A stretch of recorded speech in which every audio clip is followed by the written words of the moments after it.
Boris from Keswick Village. This is the Rorschach Arctic Update from the 26th of November 2024. A quick summary of what's going down north of the Arctic Circle.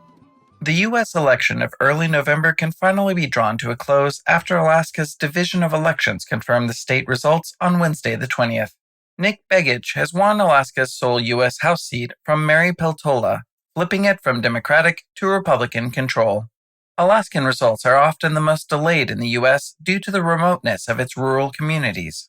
Peltola was the state's first Alaska Native member of Congress, but with her loss to Begich, the Republican Party confirmed it had taken control of the House of Representatives, sweeping all three branches of government in this election. Meanwhile, in the southeast of the state, a major mining project is facing uncertainty. On Thursday the 21st, news agency Northern Journal revealed that Japanese company Dowa Metals and Mining announced it is withdrawing from the Palmer Project, a controversial mineral exploration site near Haines, Alaska. Dowa cited rising costs and uncertain returns for its decision, which leaves Constantine Metal Resources, the project's Canadian partner, without a key backer. Environmental groups have long opposed the project, citing risks to local salmon habitats. Let's go across the Bering Strait to Russia, where the master plan to turn Russia's Arctic into an economic powerhouse has a significant update. In a government meeting on Monday the 18th, Prime Minister Mikhail Mishustin commissioned the Federal Ministry of Construction to build a series of hubs for rescue and emergency operations along the Northern Sea route. The instruction was made as a part of an amendment to the country's Arctic strategy, in an attempt to reassure private investors that the Russian government is taking safety seriously in its new plan for the Arctic. Russia's Arctic ambitions have been hampered by heavy economic sanctions from the U.S. throughout Biden's presidency, but the news of the incoming President Trump has emboldened Russia. The news agency High North News reported on Friday the 22nd that Sovcomflot, Russia's largest shipping company, is preparing to deploy several of its new gas carriers to the sanctioned Arctic LNG 2 gas terminal. Gas production and exports have been stalled at the terminal for months, with sanctions preventing the sale of any natural gas, but the incoming U.S. government's more friendly stance towards Russia has encouraged the country to prepare for economic sanctions to ease and sales of natural gas to finally begin. Russia's growing isolation continues to strain Arctic diplomacy. On Thursday the 21st, the Finnish government announced plans to exit the Barents Euro-Arctic Council after 2025.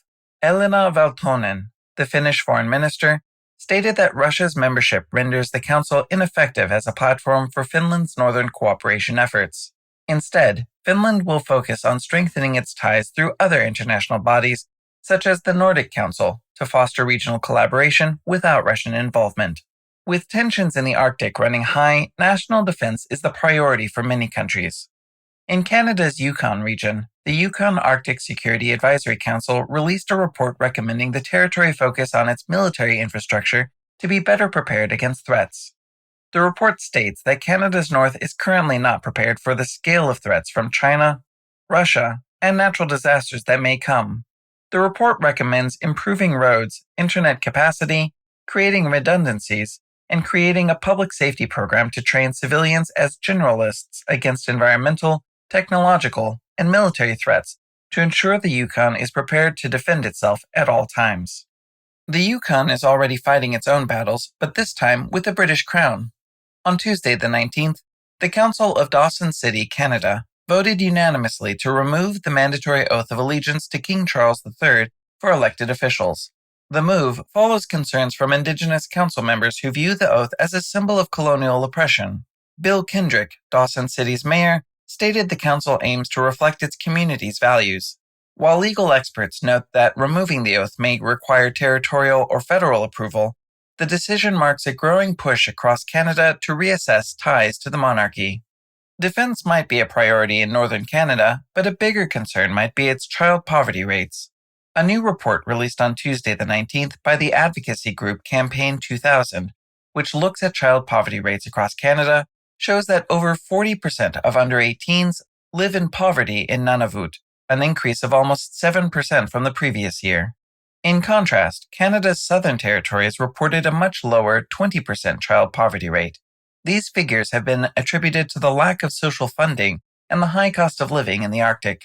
The report makes nearly 60 recommendations to reduce child poverty, the most important of which is adding a low-income supplement to the federal Canada Child Benefit, which could see an immediate reduction in poverty rates across the country. Norway's priority is national defense. Bjorn Arild Gram, the Norwegian defense minister, said in a briefing on Tuesday the 19th that the country is looking to make its biggest ever investment in national defense. Norway's military has set up a program to find a partner nation that will build up to 6 naval frigates for the country as it invests almost $10 billion in vastly expanding its navy. Norway's shortlist for a shipbuilding partner has been narrowed to France, Germany, the UK, and the US, as it looks for an ally to support its needs for protecting the high north. To keep track of military movements in the Arctic, there's a link to the Center for Strategic and International Studies Military Activity Tracker in the show notes. The Norwegian islands of Svalbard have been struggling to manage a growing tourist industry while protecting its vulnerable environment. To ensure the protection of nature without harming locals, on Thursday the 21st, the Norwegian government proposed implementing a tourism tax in Svalbard.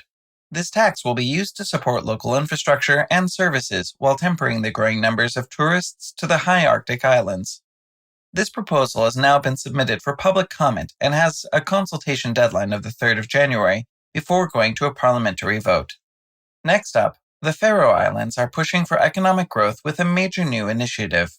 On Wednesday the 20th, the Nordic investment firm Finest Faroe Group announced a $30 to $50 million fund aimed at supporting startups and established companies in sectors like renewable energy, aquaculture, sustainable fishing, and technology. The fund aims to drive diversification and long-term economic expansion across the islands. In other economic news, Sweden's Northvolt, a key player in Europe's battery manufacturing ambitions, has hit a major obstacle. On Tuesday the 19th, Northvolt filed for bankruptcy protection in the United States. The company cited financial strain due to delays in its US and European factory expansions. Northvolt had planned to establish battery supply chains that would tap into Arctic minerals, like nickel and cobalt from northern Scandinavia and Greenland, to support Europe's green energy transition. The company's struggles could slow down efforts to develop sustainable industries and infrastructure in the Arctic, which are crucial for local economies pivoting away from fossil fuel dependency. Closing this edition, unfortunately, Iceland is grappling with yet another volcanic eruption, threatening Christmas plans for residents of Grindavik. On Wednesday the 20th, the Icelandic Met Office reported that the Sundnekur volcano erupted for the 7th time this year, with little warning.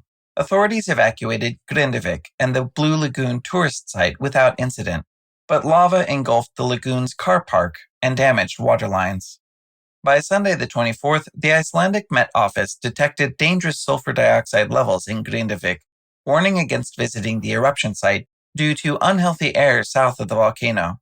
Residents now face uncertainty during the holiday season once again. And that's it for this week. Thank you for joining us. We've got a super quick survey to help us make the show better, and we'd love your feedback. The link's in the show notes. We know you might be driving, doing your grocery run, or wondering what the show notes even are, but it'll take you less than 2 minutes to fill out, and your feedback helps us keep the updates coming. Thanks so much. Manna.